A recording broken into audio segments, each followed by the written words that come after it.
Уништени се клупите кои неодамна беа поставени во новооформеното паркче на влезот во селото Тракање. Жителите што живеат во непосредна околина реагираат на вандалското однесување на нивните сограѓани, не гадајќи оправдување за направената штета. Само неколку десетина метри подолу во школскиот двор на подрачното училиште Никола Карев во Тракање целосно се оштетени и детските реквизити и клупите. Деловите за подпирање на клупите ги нема, а некаде се пресечени и железните основи.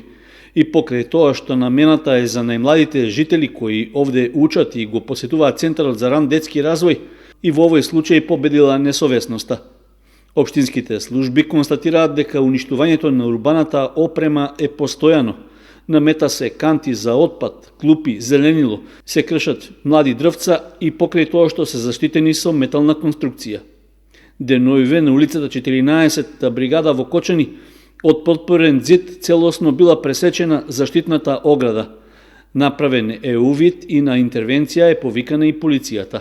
Од општината велат дека штетата што се прави на јавно-прометните површини не е за потценување, заради што апелираат до сите граѓани да не ја уништуваат урбаната опрема и младите садници.